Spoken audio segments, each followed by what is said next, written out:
Atos capítulo 2, o versículo 1 e o versículo 2, diz assim a palavra do Senhor, o nosso Deus. Ao cumprir-se o dia de Pentecostes, estavam todos reunidos no mesmo lugar, e de repente veio do céu um som, como de um vento impetuoso, e encheu toda a casa onde estavam assentados. E encheu toda a casa onde eles estavam assentados. Encheu toda a casa. Uma casa cheia da presença do Espírito Santo de Deus. Aleluia! Fogo e vento, símbolos do poder, a manifestação e glória de Deus. Um eco de Êxodo, de Crônicas e dos proféticos aqui em Atos capítulo 2. Vamos lá para Gálatas, o texto ao qual você deve manter aberto, porque nós vamos meditar nele o tempo todo.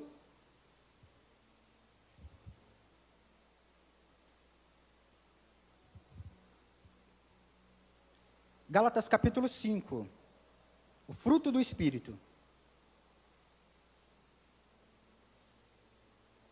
Você pode manter depois a Bíblia aberta aí, para você acompanhar esta porção que Deus tem para a sua vida nesta noite. Gálatas capítulo 5, o versículo 22 até o 23. Mas o fruto do Espírito é amor, alegria, paz, longanimidade, benignidade, bondade, fidelidade, mansidão, domínio próprio. Contra estas coisas não há lei. Eu vou ler novamente, isso precisa ficar com bastante ênfase nas nossas mentes e no nosso coração. Mas o fruto do Espírito é amor, alegria, paz, longanimidade, benignidade, bondade, fidelidade, mansidão, domínio próprio. Contra essas coisas não há lei. Aleluia, glória a Deus. Queridos, eu tenho dito a vocês, ensinado a vocês, que Deus, o nosso Pai, Ele é perfeito. E há um amor no coração de Deus, o nosso Pai, um amor tão perfeito que o Pai, Ele transbordava sobre o coração do seu Filho, e este amor, o Filho também compartilhava sobre o Espírito Santo de Deus, lá no começo de tudo, antes que houvesse mundo, antes que houvesse a fundação do mundo, nós já encontramos ali Deus o Pai, num amor perfeito, transbordando sobre o Filho transbordando sobre o Espírito Santo. E assim, nós vamos vendo este amor entre a Trindade, um amor tão perfeito. E aprove ao coração do Pai, Deus, Ele teve esse desejo de tornar conhecido esse amor com os seus filhos. Ou seja, este amor que estava dentro da Trindade e que era ministrado entre a Trindade, agora Deus vai compartilhar com filhos. E Ele cria filhos conforme a sua imagem e conforme a sua semelhança. E Ele conta para esses filhos de um amor perfeito, que existe um amor perfeito em Deus, o nosso Pai. Assim, nós vamos percebendo que Deus, Ele está transbordando agora sobre filhos criados à sua imagem, à sua semelhança, filhos que se parecem com o seu Pai, filhos que têm um potencial criativo, filhos que foram criados também com potencial de criar beleza, ordem, virtude, de ordenar e organizar a terra no nome do nosso Pai, no nome do nosso Deus. Agora, Deus, o nosso Pai, está contando para nós, existe um amor perfeito. Este amor estava entre a Trindade, mas agora é compartilhado, é aberto, é entregue, é, assim, derramado sobre todos os filhos sem reservas. E assim nós lembramos que lá em Gênesis também, os nossos primeiros pais, eles caíram em pecado. E Adão e Eva, os nossos pais ancestrais, eles caem, eles pecam, eles decidem abrir mão desta mesa de Deus, onde o amor ele é pleno, o amor ele é compartilhado, o amor ele é derramado. E agora, Adão e Eva, eles caem, eles vão para um terreno da orfandade, e eles desejam ser Deus dos seus próprios assuntos, eles desejam ser Deus dos seus próprios interesses, dos seus próprios destinos. Nós vamos definir bem e mal conforme a nossa própria consciência. Nós vamos fazer a nossa própria definição daquilo que é bom, daquilo que é ruim para a nossa vida. E ao tomarem essa decisão, Adão e Eva, eles rompem com Deus. Eles pecam, eles saem da mesa de Deus. Eles saem da mesa do Pai. Mas logo no começo, vocês precisam se atentar a isso. que há uma promessa no começo de todas as coisas. Há uma promessa de um guerreiro misterioso. Há uma promessa de um guerreiro misterioso, ali logo no começo, quando Adão e Eva, eles estão ali no Éden, o nosso Senhor, ele é prometido. O nosso Senhor, ele lá no proto-evangelho, em Gênesis capítulo 3, você encontra, haverá um que há de vir da semente da mulher. E ele é poderoso. E ele esmagará Satanás debaixo dos seus pés. E ele então cumprirá todas as coisas. E ele então vai redimir. O calcanhar deste guerreiro misterioso vai se ferir. Então, essa obra de redenção não vai acontecer sem dor, porque o guerreiro será ferido. Ele será ferido por conta do pecado dos nossos pais ancestrais. Ele será ferido por conta das nossas transgressões. E agora, há esta promessa de que ele vai esmagar a Satanás. E Deus, ele trabalha sempre através de famílias. Deus, ele trabalha sempre através das famílias. Observe ao longo da linha do tempo. Eu quero trazer à sua memória algumas famílias aos quais Deus escolheu, e aos quais Deus, ele vem trabalhando ao longo do tempo. Ao qual Deus, ele vem, então, trabalhando desde que o mundo é mundo. Logo ali, no começo, Adão e Eva estão ali, após aquela queda, após romperem com a mesa de Deus, após sair do terreno da filiação e ir para o terreno da orfandade, para fazer as suas próprias definições, conforme a sua consciência caída, mas logo ali, o Senhor Deus, ele traça um caminho, e Deus se move entre as famílias, queridos. Deus escolhe famílias. Se lembre que, enquanto lá no passado, as pessoas estavam embriagadas com a vida natural, enquanto as pessoas estavam embriagadas com toda sorte de distrações, lá no passado, lá na época de Noé, comendo, bebendo, cuidando das coisas naturais, Noé e sua família estavam ocupados em edificar algo para Deus. Noé e sua família estavam ocupados em edificar uma estrutura para Deus. Eles estavam empenhados nisso, e assim eles constroem a arca. A arca é esse símbolo de salvação para a família, é este símbolo de redenção para a família, que está chamando os pecadores para se abrigarem e assim serem livres da ira de Deus que está sendo derramada lá fora sobre os pecadores. Você encontra também lá na casa do Abraão, a promessa de que desta linhagem virá o Salvador, de que desta linhagem virá o Salvador. Deus agora olha as famílias da terra, Deus passa os seus olhos e olha todas as famílias e fala, eu preciso escolher uma família para através desse sobrenome enviar o Salvador, para enviar Jesus Cristo, o guerreiro misterioso prometido para Adão e para Eva. E assim o que acontece? Ele escolhe esta família, lá em Ur dos Caldeus, ele vai lá e assim ele faz um pacto com Abraão, uma aliança. E Abraão tinha um chamado apenas. Olha que coisa maravilhosa, queridos. Abraão, ele é chamado a ser pai. Sara, ela é chamada a ser mãe. Que coisa maravilhosa. Muitos homens e mulheres tiveram, assim, chamados, tiveram propósitos, eles tiveram algumas missões, algumas delas envolvia fogo descendo do céu, algumas delas envolvia arca sendo construída, algumas envolvia alguns sinais miraculosos. Abraão, ele é chamado para um propósito e para um envio. Você será pai de família. Sara, ela é convocada, você foi escolhida, uma mulher comissionada, capacitada com todo o poder e unção para ser mãe, simplesmente isso. E você vai encontrando essa linhagem, da família de Abraão vem as 12 tribos, destas tribos você encontra agora a família de José, e dele nós lemos hoje no nosso devocional, no início desse culto, quando nós encontramos aqui José, um ramo junto à fonte. Olha que coisa maravilhosa, uma família junto da fonte, uma família junto da fonte, e esta família está plantada. E a família de José, ela é comparada como uma árvore frutífera, uma árvore que se encontrou nela frutos.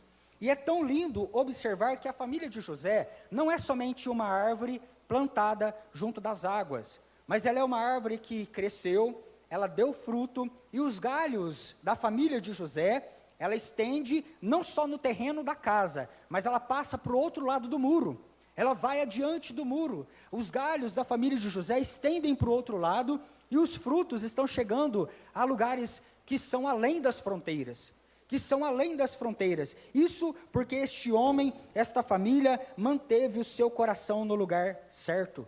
E sobre esta casa, houve tamanha provisão, houve tamanha bênção, que ele foi capaz de frutificar, de assim abençoar aqueles que estavam ao seu redor.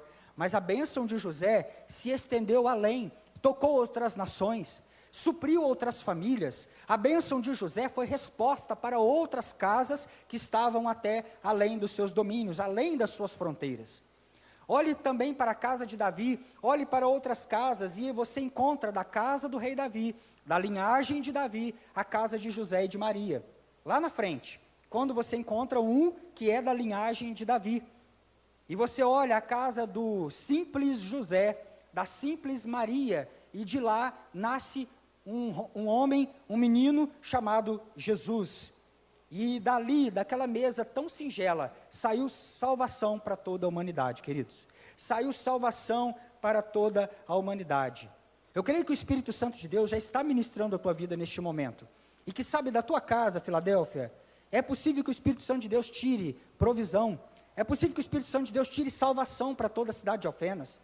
Aliás, este é o desejo do Espírito Santo de Deus, de tornar a nossa casa uma casa que é fonte de esperança para as nações, uma casa que é fonte de salvação, uma casa que é fonte de cura para toda esta cidade de Alfenas, em nome do Senhor Jesus. Aleluia. Essa é a verdade de Deus a teu respeito, Filadélfia. Há na tua mesa, há um propósito na tua casa, há um propósito lá na tua mesa, há um propósito sobre o teu sobrenome, para que você venha então ser esta fonte que ministra a todas as nações, esta fonte que ministra a cidade de Alfenas para a glória do nome santo do Senhor Jesus. Amém, queridos? Glória a Deus. O avivamento começou numa casa. O avivamento começou numa casa. Nós lemos aqui em Atos capítulo 2. Que texto maravilhoso. O cenáculo, ele é uma casa. O cenáculo, ele é um lugar de refeições comuns, é um lugar de partir o pão.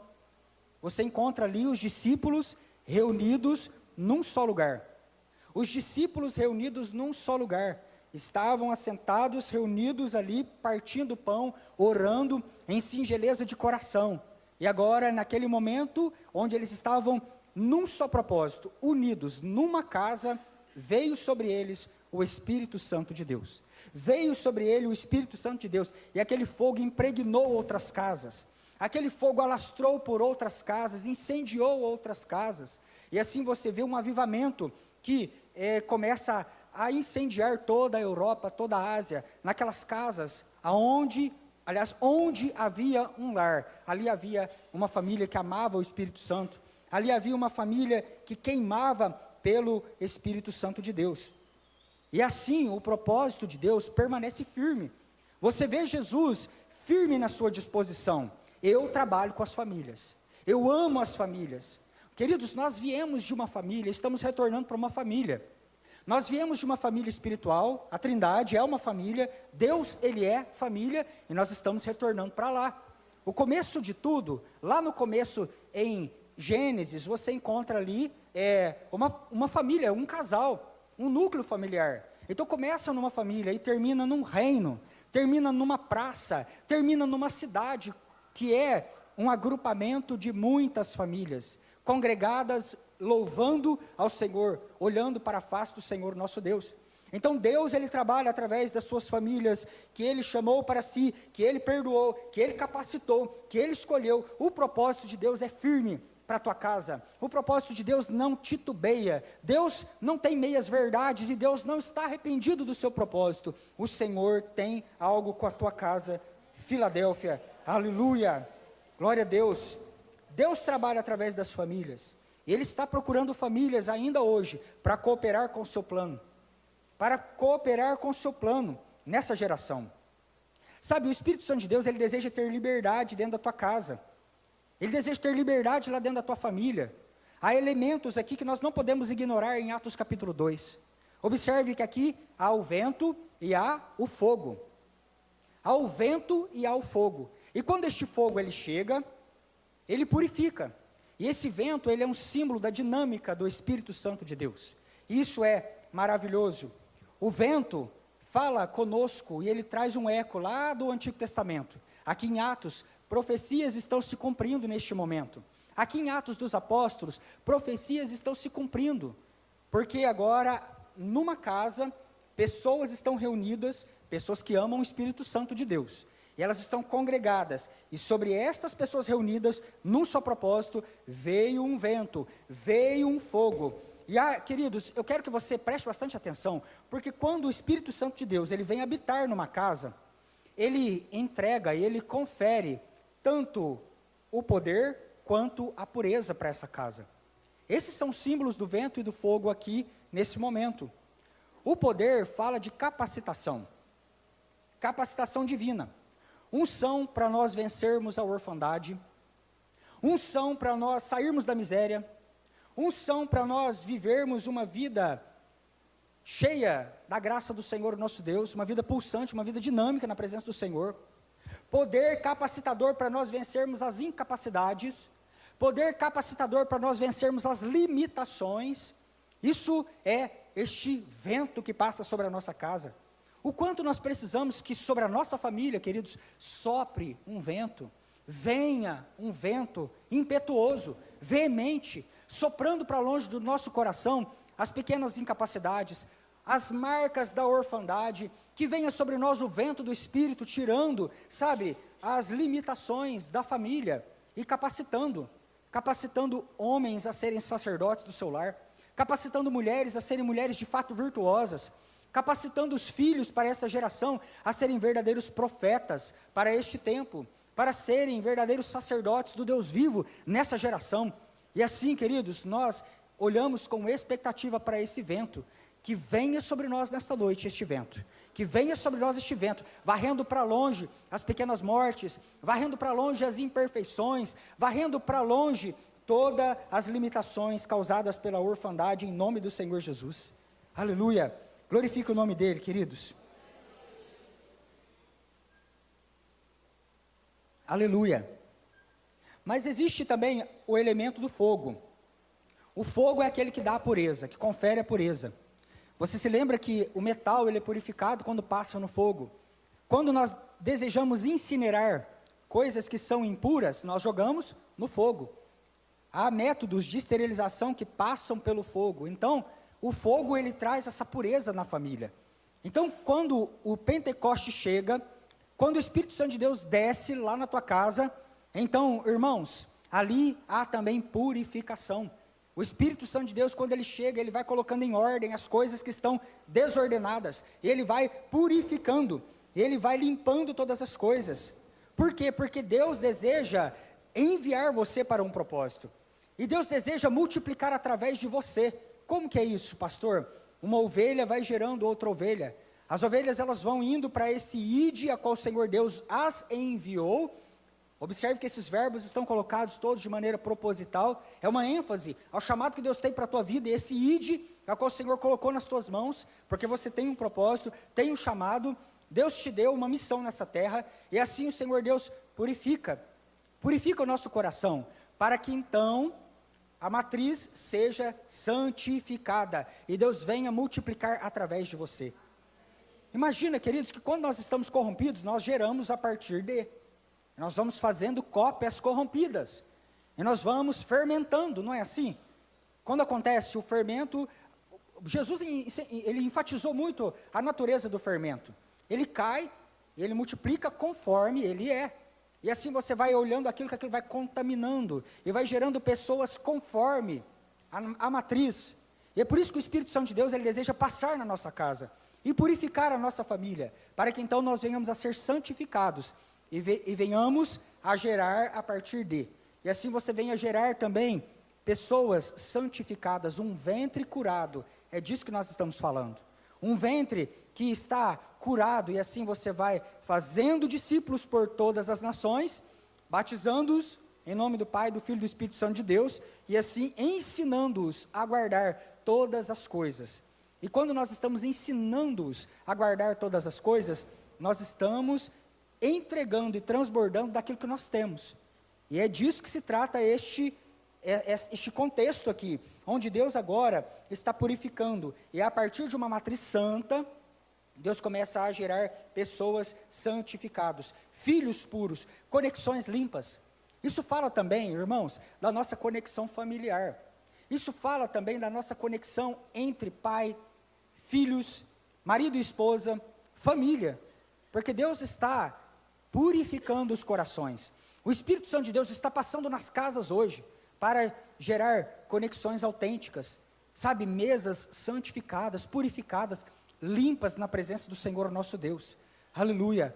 Que haja sobre a tua casa fogo, fogo consumidor, queridos, purificando, alinhando todas as coisas, para que então a tua casa seja essa matriz purificada, santificada, os teus filhos venham ser gerados dentro de um ambiente santo, purificado, e toda geração venha ser abençoada a partir da tua decisão de fé, de amar o Espírito Santo de Deus. Amém? Glória a Deus. Como nós precisamos de pureza na família, como é que nós precisamos de fogo nessa geração, intensidade, fogo queimando lá na nossa casa, fogo queimando as nossas motivações, fogo purificando o nosso interior. Tudo começa com a nossa decisão de amar ao Espírito Santo de Deus, amar o Espírito Santo de Deus. É assim, quando nós amamos, nós convidamos este Espírito para fazer então morada na nossa casa. Nesse aspecto, o Espírito Santo de Deus não é um visitante. Você não vai orar falando: Espírito, visita o meu coração, Espírito, visita a minha casa. Não, queridos, você chama ele para que ele venha, fique e faça morada permanente, e dali ele não vai sair mais, em nome de Jesus, habitando nos nossos corações, habitando na nossa família. Amar é uma decisão. Amar é uma decisão. E assim, quando nós escolhemos amar o Espírito Santo, nós escolhemos também convidá-lo para dentro do nosso coração, para dentro da nossa casa, para o nosso dia a dia, para o nosso ir e vir, para as coisas que nós às vezes consideramos pequenas demais, nós chamamos o Espírito Santo de Deus. E para que nós venhamos a pensar nesta noite, o quanto de atitudes práticas nós demonstramos ao Espírito Santo, nesse aspecto do nosso amor. Uma vez que nós dissemos aqui, expressamos aqui hoje, que nós amamos o Espírito Santo de Deus, e que amar é uma decisão, nós precisamos demonstrar que nós de fato o amamos. E aí entram as atitudes. Se você diz que você ama o Espírito Santo, você precisa, através dessa sua decisão, colocar isso em atitudes. É assim, queridos. Quantas coisas você, esposo, deixou de fazer, coisas que eram da sua mocidade, da sua juventude, você deixou para trás, porque você escolheu amar a sua esposa. E você renunciou, você falou: isso faz parte de uma vida de solteiro, porque eu decidi amar, e por amar tanto, eu renuncio, eu abro mão. Isso é atitude de amor. Quantas coisas as esposas deixaram lá para trás, que eram coisas da sua mocidade, porque fizeram uma escolha em amar. Isso é para filhos, é para pessoas em geral de uma família. Todos nós fazemos decisões pelo amor, e quando nós escolhemos, nós deixamos para trás algumas coisas, e avançamos para estas atitudes que estão mostrando de fato a nossa escolha. E assim, nós precisamos entender isso, quais são as atitudes que demonstram, que apontam o nosso amor pelo Espírito Santo de Deus, queridos. Qual é as nossas atitudes? Sabe, e eu não estou falando aqui somente de pecado, porque a questão do pecado, nós já precisamos ter em mente: sem santidade, ninguém verá o Senhor. Então não tem conversa, irmãos, não tem um meio termo. Ou você de fato vive uma vida santa, ou de fato você vai agradar a Deus, ou de fato você vai se curvar, você vai curvar áreas da tua vida diante do Senhor, o teu Deus, ou então nós ficaremos nessa terra escravos dos nossos apetites, escravos da orfandade, e perderemos a nossa salvação, queridos.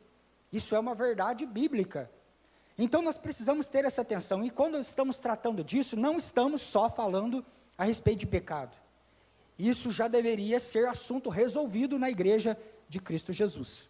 Sabe, não devíamos mais estar debatendo sabe, se fuma, se não fuma, se bebe, se não bebe, se prostitui, se não prostitui, sabe, se rouba, se não rouba, se vai de vez em quando lá para o mundo, ou se permanece na mesa de Deus, se come da mesa dos demônios, ou se alimenta da mesa do Senhor. Isso não deveria mais ser assunto, porque quando nós nos detemos nas minúcias, nós ficamos travados nisso, e nós não vamos avançando para aquilo que é substancial, de fato, para a igreja de Cristo Jesus. A igreja paralisa, a igreja deixa de crescer, quando nós ficamos nos detalhes. Essas coisas precisam já estar muito bem resolvidas na nossa vida, sabe, não tem como fazer um flerte com Satanás, e flertar com a carne, sabe, não dá muito certo, nós ficarmos jogando com a carne, jogando com os apetites, jogando com Satanás e seus demônios, e o pecado. Então, quando pensamos nessa atitude pelo Espírito Santo de Deus, estamos falando de obras da carne, estamos falando de renúncia de hábitos, coisas que competem pelo trono que tem no nosso coração, e esse trono é do Senhor, Ele precisa se assentar e governar a nossa vida, mas de vez em quando tem coisas que competem, hábitos antigos que vêm e tentam tomar lugar e competir, sabe, pelo nosso coração, hábitos da antiga humanidade, que estão óbvios aqui em Gálatas, são obras da carne. Olha que coisa curiosa, quando se trata de coisa da carne, é obras da carne, coisa que a carne faz, e faz sozinho, queridos.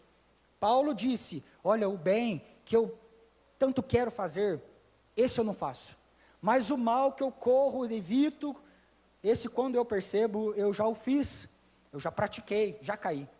Então, obras da carne é coisa que a carne faz, é próprio da carne, mas fruto não é gerado na carne, fruto é gerado externamente, e depende de outro, depende de que Deus envie a chuva, que o solo esteja cheio de nutrientes, que haja raízes profundas, que haja sustento na posição, e assim nós vamos perceber que então o fruto ele aparece.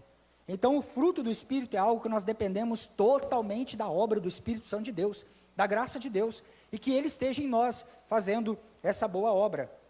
Então quando pensamos nisso, as obras da carne, elas desumanizam pessoas, deixam pessoas desumanizadas, descaracterizam relacionamentos, e Jesus, queridos, a boa notícia para você nesta noite é, que Jesus aniquilou, lá na cruz do Calvário, as obras da carne. Jesus aniquilou esses hábitos na cruz.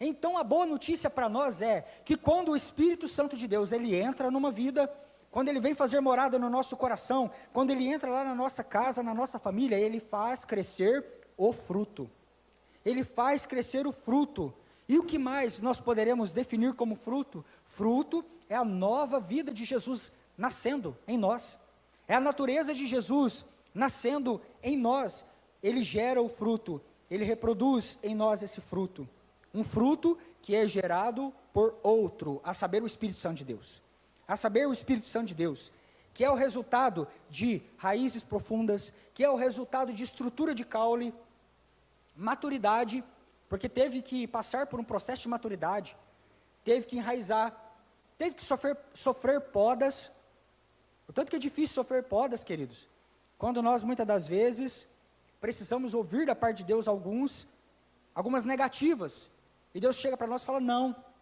e aí de repente Deus começa a tratar, Deus começa a podar, e às vezes poda esposo, esposa, filhos, e isso respinga em todo mundo, às vezes Deus está tratando com o esposo, está respingando na esposa, às vezes Deus está agindo na vida de um filho, e está respingando na família inteira, no pai, na mãe, e assim você vai percebendo que esses processos de poda são difíceis, mas são extremamente necessários na nossa vida, para que haja crescimento.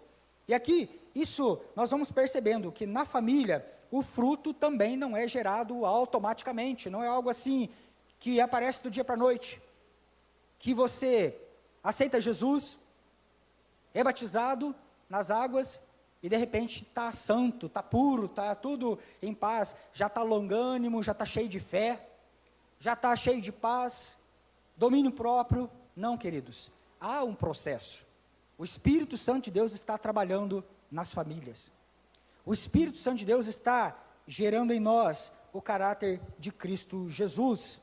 Então há todo um processo, requer cultivo, requer intencionalidade. Você precisa ser intencional em cultivar a paz lá dentro do teu lar.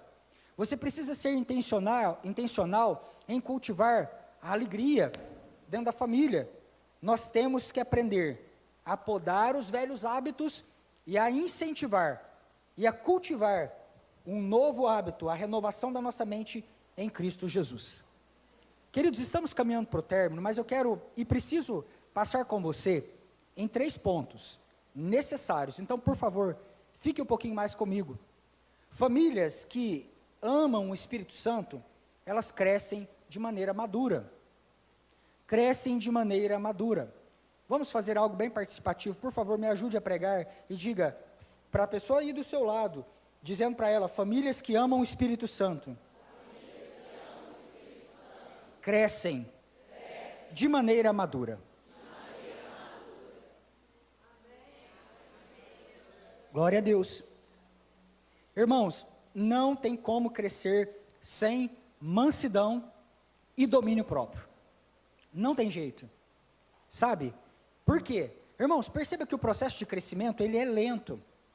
Já parou para perceber que às vezes você olha uma árvore e você olha com aquela ansiedade, planta e fica com o coração muitas das vezes angustiado, mas há todo um processo de um crescimento, e esse crescimento ele é progressivo, ele é lento, leva-se todo um tempo para que aquela árvore atinja a maturidade, e ela cresça, e ela então frutifique. Então não é possível nós crescermos sem essa mansidão, esse domínio próprio, essa coisa que é tão, a característica de um crescimento de árvore, que é o caráter manso e humilde, expressado por Jesus, a qual a palavra de Deus diz para que nós venhamos a olhar para Ele, a qual a palavra de Deus incentiva que nós venhamos a ser como Ele, mansos e humildes de coração. Aleluia! Não é possível crescer sem mansidão e domínio próprio. Um lar cheio do Espírito Santo é um ambiente para conversas francas. É um ambiente leve, é um ambiente aberto ao perdão, queridos. É lá, é na tua casa que tem que florescer os frutos do Evangelho. A igreja, ela é o reflexo dos lares. A igreja, ela é a soma dos lares, ela é o ajuntamento das famílias. Se a coisa não está funcionando aqui, queridos, no domingo, começou lá dentro do nosso lar. Precisamos voltar para dentro da nossa casa e alinhar a nossa casa, purificar o nosso altar, o nosso coração, para que então a família seja curada, a igreja venha a funcionar e então a sociedade venha a ser curada a partir da igreja. Porque se a nossa sociedade está disfuncional, significa que a igreja não está cumprindo o seu papel, a igreja está adoecida. Então, é nessa sequência, e quando eu olho para o fruto, caracterizado mansidão, porque o fruto do Espírito, ele é uma unidade composta, não é assim, eu tenho o fruto da fé, mas o fruto da mansidão eu não tenho, a pessoa me irrita, eu já bato nele, não tem isso, irmãos, ou você tem tudo ou não tem nada, porque o fruto é uma unidade composta, é tipo uma tangerina, cheia de gomos, é como um cacho de uva, embora tenha individualidade de cada gominho daquele ali, de cada cachinho, né, aquela penca toda, né, nós temos ali um todo, compõe um todo. Então não tem essa conversa, isso não existe, biblicamente não existe, é o singular, o fruto do Espírito. Então a mansidão não é você ser uma pessoa frouxa diante da vida, não é isso. Mansidão não é você ser destituído de energia moral, uma pessoa dormindo diante das situações da vida, não é isso. A mansidão é você tratar com cortesia as pessoas da tua casa, é assim, quando você traduz a palavra mansidão, sabe, talvez a gente precise demorar um pouquinho hoje no culto, quando você olha a palavra mansidão, ela está falando para nós, que nós precisamos tratar um ao outro com cortesia, reprovar sem rancor. Então observe que a mansidão, ela também não passa pano para o pecado. A mansidão não tolera o que é errado, mas ela reprova sem um rancor. A mansidão argumenta sem intolerância, queridos. Ela nivela, porque graça nivela diante da cruz de Cristo. E estamos olhando para a família. Quanta intolerância há dentro dos lares, muitas das vezes. Então Deus está falando para nós, famílias que amam o Espírito Santo, famílias que de fato amam o Espírito Santo, prezam a mansidão. Elas olham para Jesus e elas anseiam ser mansas e humildes como Ele de fato é. É confrontar sem ressentimento. Quando nós confrontamos com ira, nós estamos contaminando aquilo que poderia ser uma ferramenta de ajuste dentro do lar. Então, é necessário confrontar sem ressentimento, irar e não pecar, ser gentil sem ser fraco. Isso é mansidão. É um combinado de força com suavidade. Se tem uma definição para mansidão é junta força, junta suavidade. Isso vai dar na mansidão. E nós precisamos cultivar esse ambiente dentro de casa. Sabe por quê, queridos? O quanto que os nossos vizinhos estão sendo evangelizados a partir do nosso lar. O que eles escutam? O que eles escutam quando estão ali, a família reunida? São as brigas, as gritarias, as pelejas, os palavrões. Sabe, os vizinhos são acordados na calada da noite com luz de sirene na porta dos cristãos. É isso, queridos. Irmãos, nós fomos chamados para isso, para passar esse tipo de vexame. Sabe, precisamos pensar, colocar a nossa cabeça para pensar a respeito desse fruto. Domínio próprio.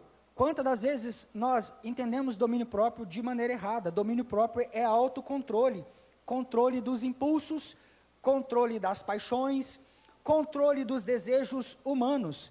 E isso conecta muito a gente com a depravação. Não é só a gente controlar a língua no trânsito, não é só controlar a nossa mão quando ela coça, né, de fazer um carinho na orelha do sujeito, não é? É domínio próprio, você precisa se conter, não pode, irmãos, não pode.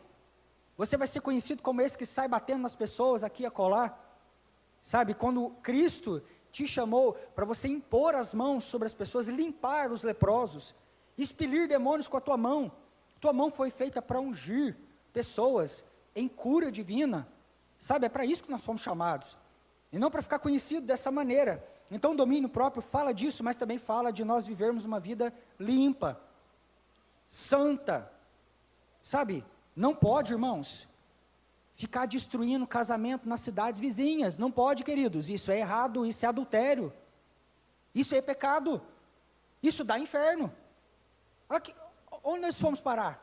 A nossa cabeça, o nosso juízo, de ficar aqui e acolá, pecando, sabe, e envergonhando a cruz de Cristo.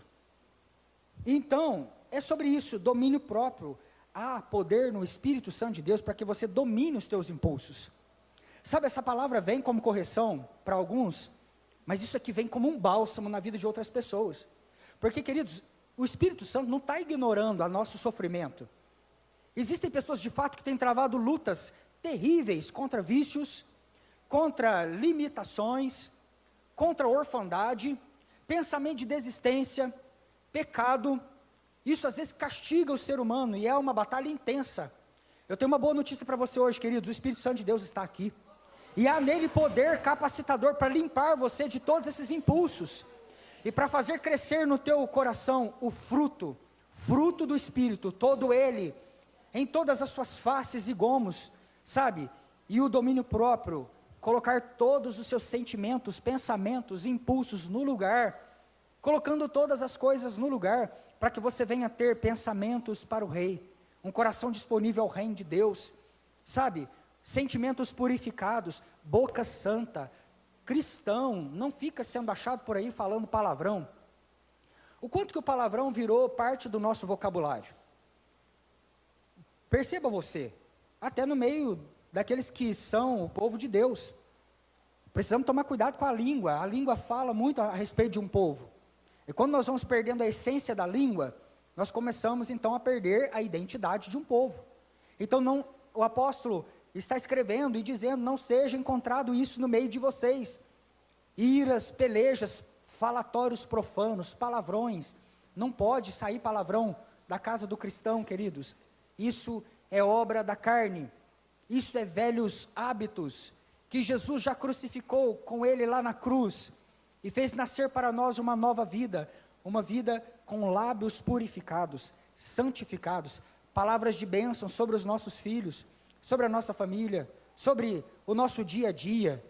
Não podemos, já levantar murmurando, proclamando aquele tanto de palavrão sobre o trabalho, sobre a nossa receita, o nosso dinheiro, o orçamento. Essa semana é semana de nós, recebermos o nosso contra-cheque.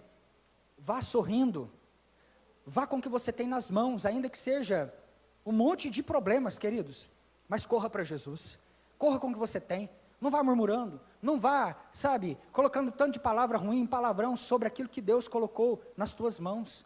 Vá com o coração generoso, vá com o coração grato. Famílias que amam o Espírito Santo são famílias que carregam a presença de Deus. Vamos falar isso também uns para os outros, dizendo: famílias que amam o Espírito Santo são famílias que carregam a presença de Deus. Aleluia. Bondade e fidelidade. Deus é bom e Deus é fiel. E nós somos os seus filhos, habilitados e capacitados para sermos bons e fiéis. Tem que ter bondade lá na tua casa. Tem que ter fidelidade lá na tua casa. E isso é muito importante. Quando nós falamos da presença, falar da presença, todo mundo pensa daquelas coisas que nós vivemos em momentos particulares de vigília, de sala de oração. Às vezes caracterizando presença como algo místico. E fazendo uma distinção de secular e sagrado. Isso nem existe para o cristão. A tua vida é sagrada, o teu trabalho é sagrado, tua vida ordinária, ela é sagrada para o Senhor. Tudo é consagrado a Ele na nossa vida.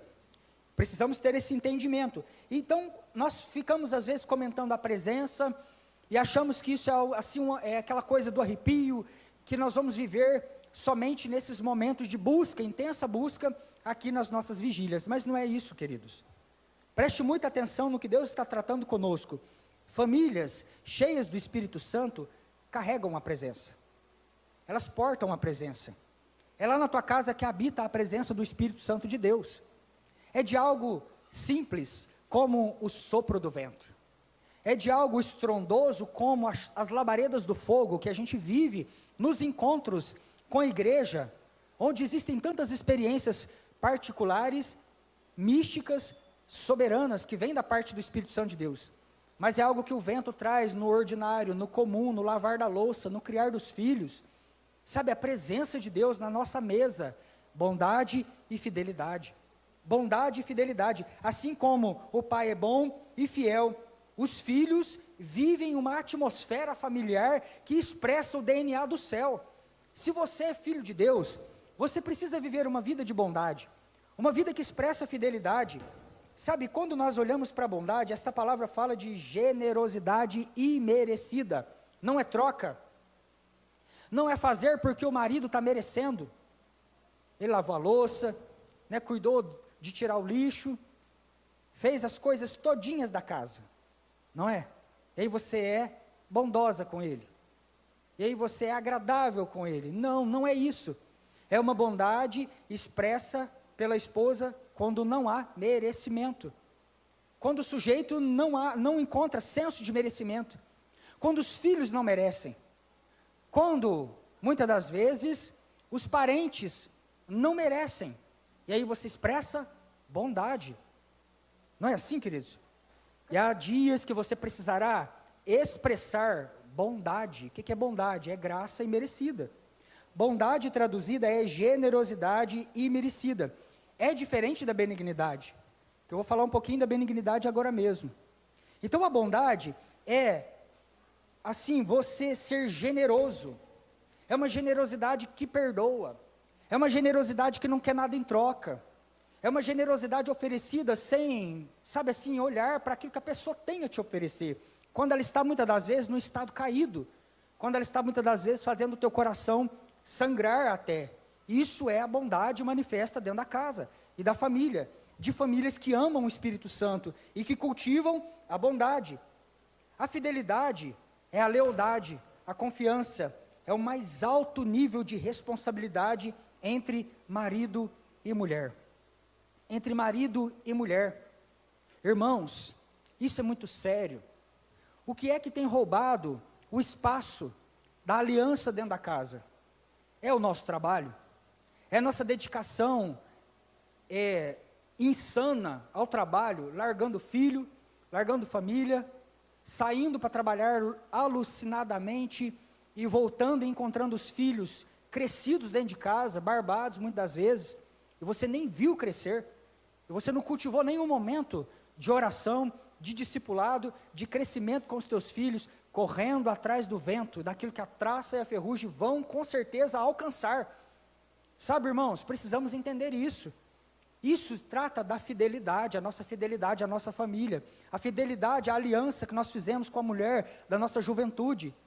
Os olhares, homens, os seus olhares são para sua esposa, não são para as coisas que você tem olhado aqui e acolá. O seu desejo é para a tua esposa, não é para aquilo que você tem acessado muitas das vezes em secreto no teu celular, dentro da tua casa, dos aplicativos que você tem muitas das vezes consultado. Deus abomina esse tipo de procedimento. Se você está nesse pecado, arrependa-se, confesse, prossiga marchando, procure ajuda dos seus pastores, dos homens de valor, dos líderes dessa casa que estão aqui disponíveis para te ajudar nessa questão.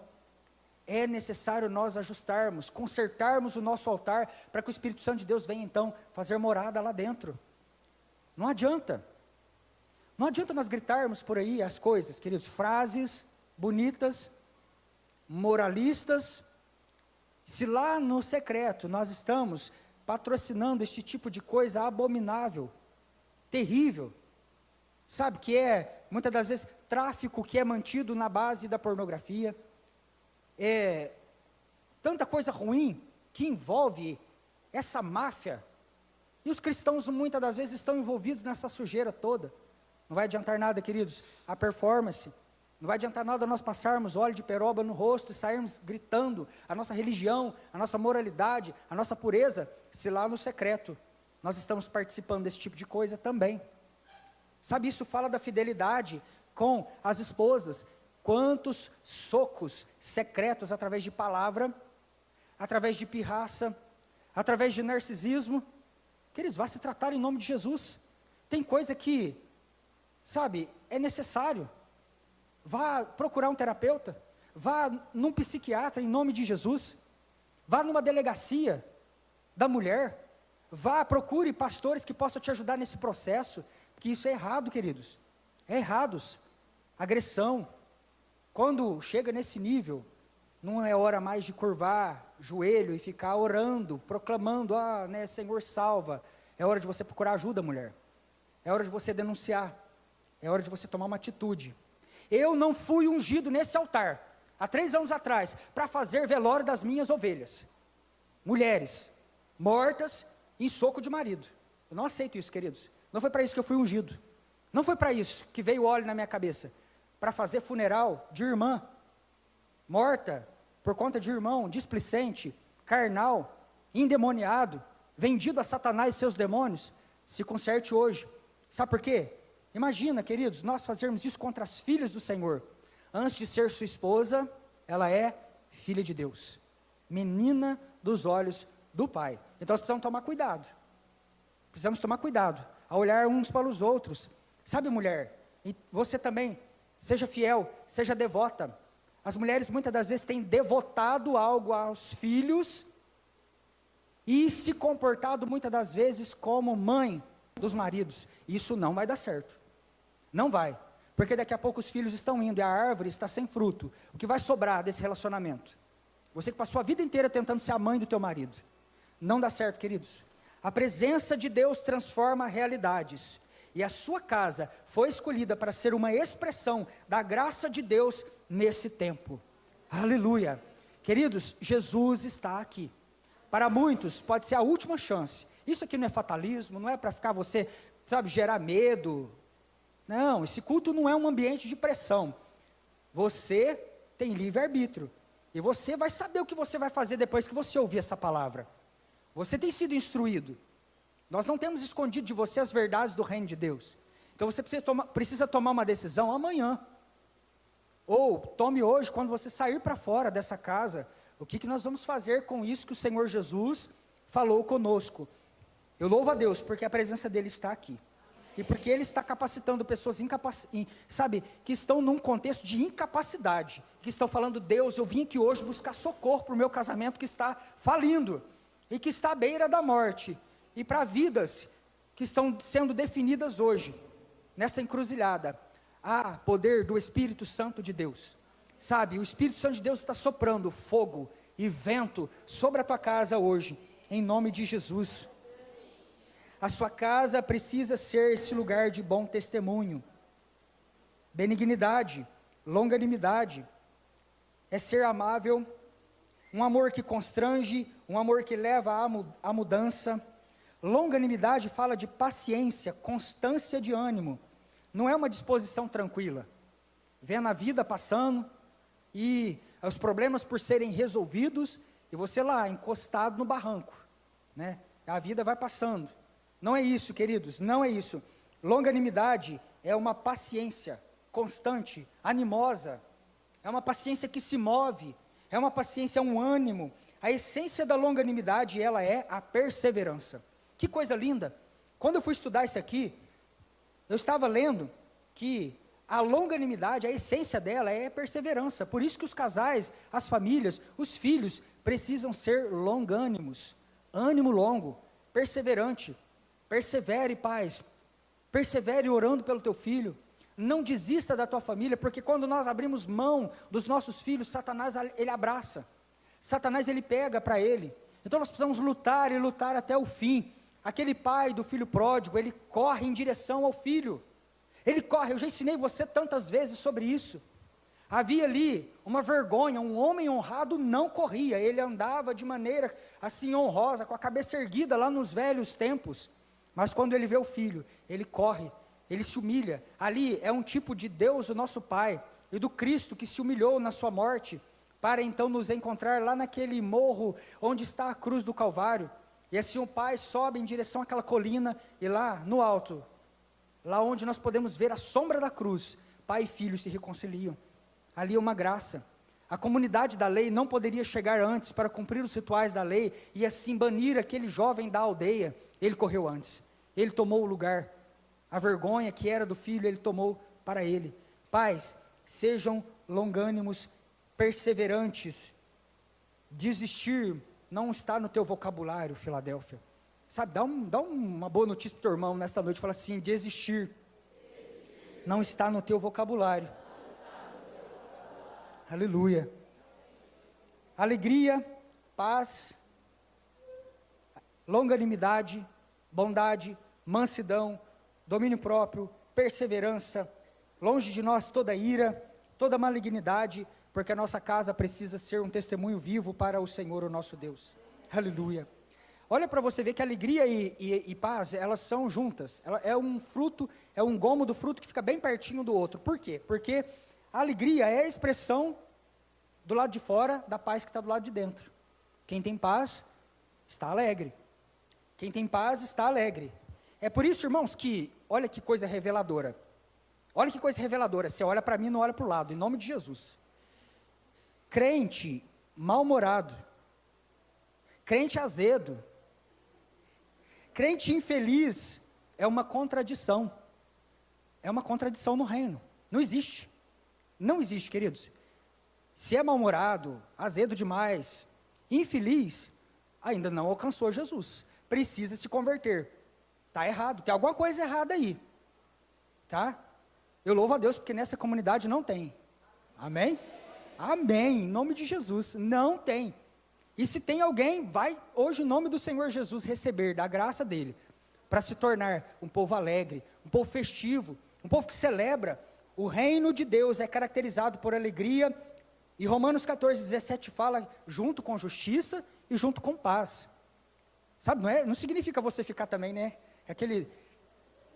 Isso aí é falsidade também, né? Tem dia que é difícil, a gente sabe. Mas até no meio das nossas provações, nós encontramos alegria, ânimo no Senhor. Porque se a gente ficar sorrindo para tudo, aí tem alguma coisa errada, né? Aí nós precisamos de terapia mesmo.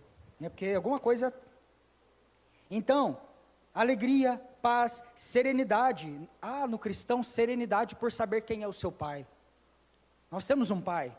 Nós temos um pai. Nossa, queridos, há um resultado do viver diário, numa relação certa com as pessoas ao nosso redor. Marido, mulher, filhos, a esposa com o marido com a esposa, os filhos dentro do ambiente familiar, a comunidade da fé. E assim nós sabemos, por nós estarmos bem alinhados com o nosso Pai, nós estamos nos relacionando bem com o nosso próximo. Isso traz paz no nosso interior, isso traz alegria. É o resultado, a paz é o resultado de viver numa relação certa com Deus e com os homens e também consigo mesmo. E por último, terceira coisa, eu deixei o primeiro gomo do fruto, que é o amor. Ele é o primeiro mencionado na lista, e eu deixei ele por último, porque ele precisa de uma ênfase especial. Famílias que amam o Espírito Santo caminham em amor. Diga para a pessoa que está do seu lado, famílias que amam o Espírito Santo caminham em amor. Aleluia. Quem ama o Espírito Santo expressa, externaliza. É por isso que todas as vezes que nós chegamos aqui, num culto como esse, nós não perdemos a oportunidade. Nós adoramos, nós louvamos, nós expressamos para Ele toda a nossa gratidão, porque nós amamos, nós precisamos demonstrar. Que coisa maravilhosa, não é? Quando nós estamos intensamente apaixonados, quando nós amamos de fato, nós expressamos isso através de palavras, através de atitudes, através de presentes. Há uma expressão de amor ali, e assim é com o Espírito Santo. Nós precisamos também colocar para o lado de fora aquilo que nós estamos dizendo que está do lado de dentro.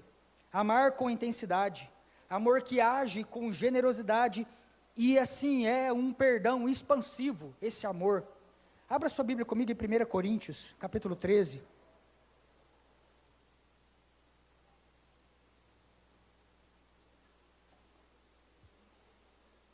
O amor é o laço que une o corpo de Cristo e que evita que a liberdade do corpo se transforme em licenciosidade.